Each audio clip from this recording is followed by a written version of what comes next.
Hello everyone and welcome. It's KeeperMC and we continue our survival on the oldest anarchy server in Minecraft, 2b2t.org. It has been a while. I honestly do not remember for how long I haven't been playing and especially uploading, but there is a lot for me to tell you. So, first things first. As you can see, the village looks like nothing before. Looks totally different. Here we have a new center of a village, which I rebuilt at some point. And these emerald blocks actually represent the crafting recipe for an emerald block. You need like 9 emerald pieces. Well, instead of pieces, of course, I placed blocks. So, just a small little detail. Many wandering traders abandoned their animals, llamas in here. So, I tried to adopt them because they fit perfectly in this like trading, let's say, aspect of the village. And well, the biggest thing in here, as you can see, is a huge sugarcane farm. And if you remember previously, I only had this small test version, which proved itself working. So I decided to scale it up and use all of my resources available to make it bigger. And of course, the first version was actually built from dirt. And it was working. It was the same big as this one. However, at some point I started to think that maybe it's a bit too dark. So I decided to rebuild it from glass. Only to realize that glass is not as conductive as other blocks. So the farm was not working. And I was supposed to do lots of small modifications, as you can see, adding some other types of blocks, changing the place where the redstone is applied, etc, etc. It was ridiculous. I probably spent like several days on it. But now it works and it supplies me with a decent amount of a sugarcane, so that's nice. Also, you probably have noticed that the farm size has increased, and I added several extra fences, as you can see, and I will elaborate on this as well later. But there is a funny small detail about this door. I added this door to allow wandering traders to enter, but somehow zombies during the special nights are smashing it out, and then I have the full farm filled with the zombies, which is funny. But that's absolutely okay. What's important about the farms is that I have, as you can see, added hoppers, and not like a simple hoppers, but the actual chain of hoppers going underground, as you can see. And well, that was probably a bad idea. But the logic of this is that all the crops I'm collecting are going into this chest. And yeah, probably the pipes are full, so I would not be able to retrieve my dirt block, but that's okay. I will probably get back to it later. So yeah, as you can see, it saves me some time on running back and forth with the crops. And if this farm is only having the good stuff, let's say pipe, the second farm you probably also haven't seen is also, and I already changed the crops I'm growing several times because of the demand. And this one actually is having two chests. One is for the seeds and the second one for the veggies. So the seeds are going right into my composter. Well, not right into composter, but right next to it. And as long as I need some bone meal, I can simply take them seeds and place it. I know I could probably play with the levels and make it fully automated, but I kinda decided to not to. Because you can see I do have lots of bone blocks and bone meal anyways. And yeah, lots of poisonous potatoes as well. And there's absolutely no need for that. If you ask me, why do I have these strange wooden blocks in here? Well, the village itself has many problems. One of those is cats, because they spawn all around. As you can see, they're walking, meowing. And the problem with these cats, animals, pets, is that they quite often destroy the crops, especially the melons and the pumpkins. So I somehow noticed that if I keep the entrance open into the farm, many cats will go inside because some rabbits are spawning inside. And if the height is more than 1.5 blocks, then these cats are not able to escape. So somehow it was working as a trap for the cats as well. This was my, let's say, early attempt. Later I noticed that villagers somehow managed to enter, especially the villager kids, and then they simply grow up and stay forever because they were not able to exit the sugarcane farm, because the entrance was 1.5 blocks tall, not like 2 blocks tall. So it was annoying, definitely. Speaking of composter, it's nothing much new, I would say. I simply moved it away from the road. And let's see if we can finally get our block back. Nope. Anyways, as you can see, this house does not have any beds. It used to have, I think, 8 of them, but now they are all gone. And there is a reason for that. Because, yeah, same as here. Because many villagers, by some reason, started to glitch out.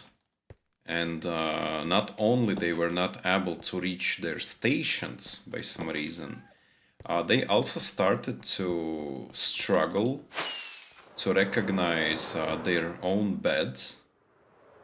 And quite often during the night they were simply standing over the beds and doing nothing.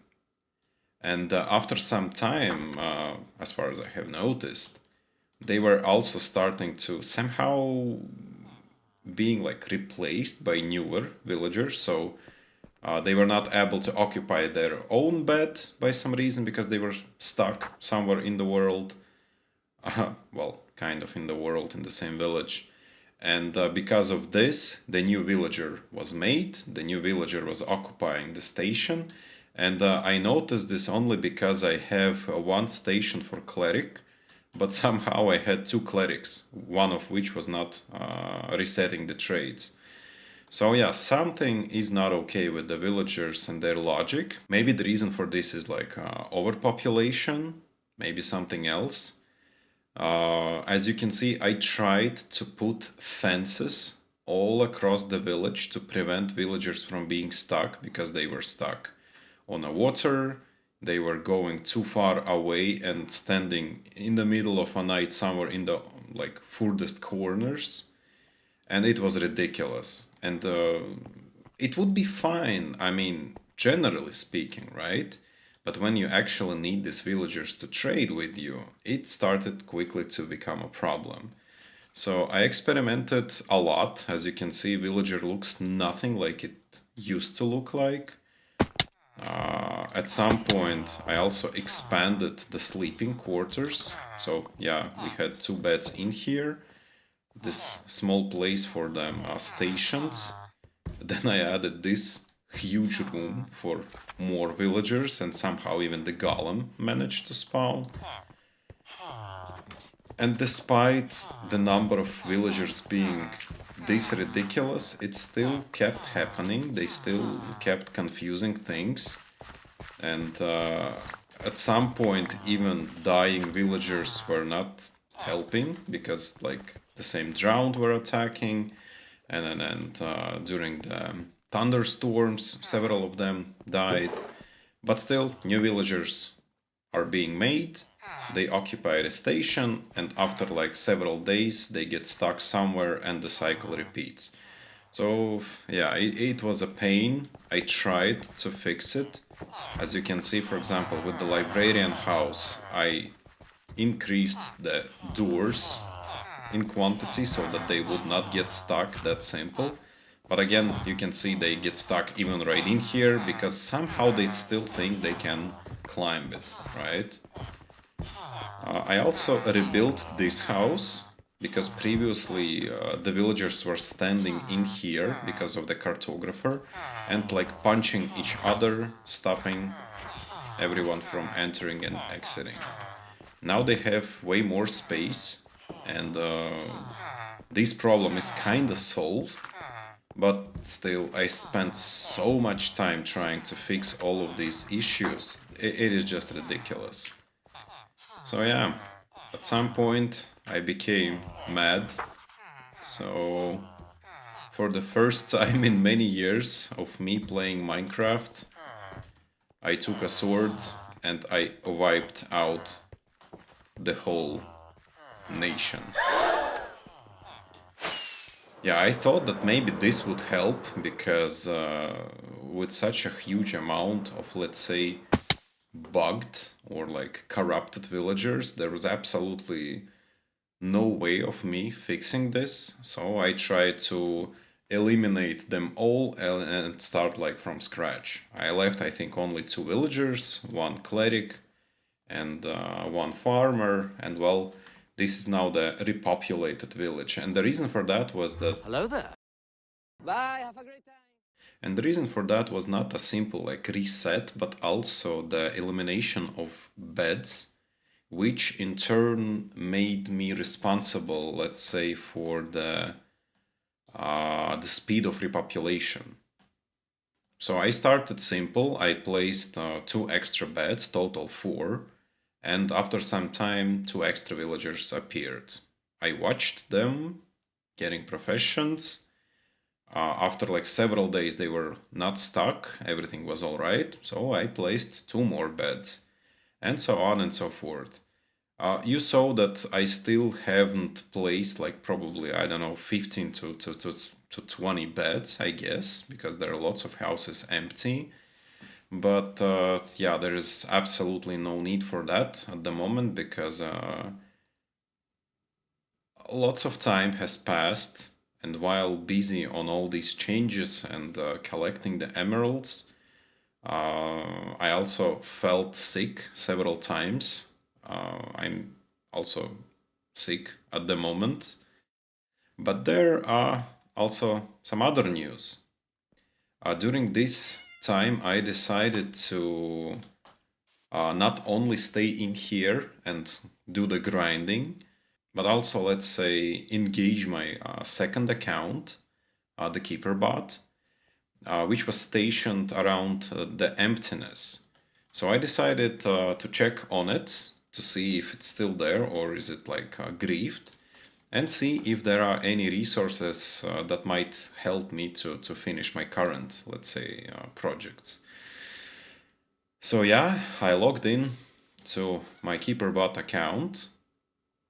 I found out that emptiness is not majorly is not significantly grieved. It definitely took small damage, but the people who found the place were generous enough to leave it in one piece. But unfortunately, many of the resources were taken, and there is basically nothing useful left. So yeah, I decided to not to stay there for any longer. The only thing I needed to do is to grind some rockets because they also were all stolen, all the gunpowder and stuff. And as long as I packed necessary amount of rockets, I left. And yeah, I spent probably almost a week flying, gliding in here using the second account. And it was ridiculous. I mean, the flying part was easy, but when I arrived in here, I realized that I need to put all my own shulker boxes on the ground, which is my full inventory and also my full e-chest. And then the same goes for my second account, the full inventory and the full e-chest. It is ridiculous. It was such a huge mess. It was so difficult for me to understand what is where in those like 100 shulker boxes. And I tried to did my best to sort things and compress as I'm usually doing like once in a while. And I think I did it pretty well. It is not perfect, but it suits my needs because at the moment I only needed to understand what is that I have and what is that can help me to finish the projects. So yeah, I did it all, I sorted, and then I suddenly realized that I do not have enough gold because during the past few months I've been traveling different places, and the whole big story with the revenge on Wardens actually started with me dying due to the server glitch and losing all of my gold in the shulker boxes, and I absolutely forgot about this. I somehow thought I still have this gold, so yeah, suddenly I realized I do not have it. It was something. I was supposed to use my second account to leave this place and send it back to my golden farm to AFK and collect necessary amount of gold while I am still here grinding the emeralds. So yeah, I used two accounts to play at the same time. It was ridiculous because if my main account is having the priority queue and I'm getting kicked, I simply log back and like finish things. If my second account is getting kicked, and let's assume I left my shulker boxes on the ground, I wouldn't be able to log in back anytime soon. So it's like 6 to 8 hours in queue. So yeah, I had to be super careful. That's why I kept my inventory full with the boxes. And it was so stressful. Oh my god. But there are also some good news. When I have collected the gold I was supposed to collect, and I sent my account, well, my second account back in here, I finally managed to accumulate necessarily amount of resources. And it was funny. I think I mentioned it like, I don't know, 5 times that I needed like 5 shulker boxes full of obsidian. And as you can see, I got it. All collected manually in vanilla by mining lava pools. Then I have collected all the necessary amount of gold, which appeared to be actually not that much, because originally I think I mentioned it several times that I need like 3 to 4 probably shulker boxes, but when I double checked I needed like slightly more than 1.5 shulker boxes, so now I do have it. What else? Yeah, we do have emeralds, and we have 3 full shulker boxes. The funniest part was when I collected 3 full shulker boxes, I decided to finally open my Excel, which I used to run the calculations, and I suddenly noticed that I probably looked at the wrong cell, because the emeralds and the line representing the amount of shulker boxes needed is actually stating 2.5. You can imagine how good was the feeling suddenly to realize that you do not need to accumulate 1.5 shulker box more, but you actually do have enough emeralds.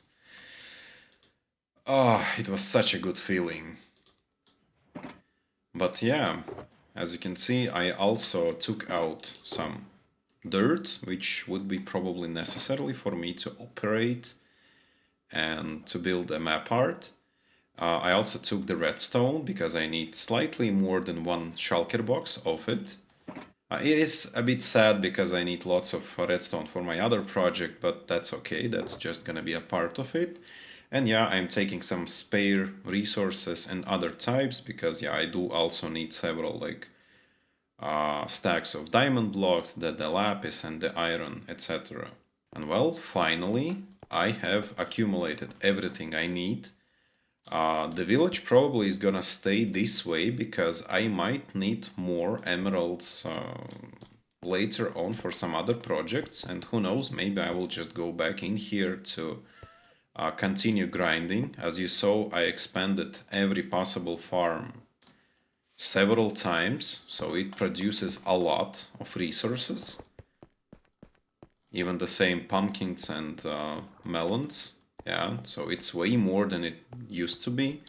And in case if I will need lots of emeralds once again, I can probably simply take all of my redstone components and expand the automatic farm like 15 times higher or whatever. It's still, I mean, doable. And yeah, I believe this might be it for this episode. I still have some small things to be done around the village, but the import... Really? You couldn't wait for like 15 seconds for me to finish the episode?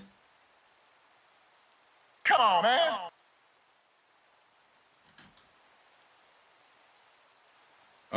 What is that I wanted to say is that the good news is that I am done with collection, and according to my calculation, I am ready to assemble the promised map art. Oh, it feels so good to realize that. So yeah, this is probably it. I do hope I managed to cover it all. And if not, well, I hope that I will suddenly remember it later and will elaborate on this. In any case, thank you so much for watching, and I hope to see you back in the next episode. Bye bye everyone.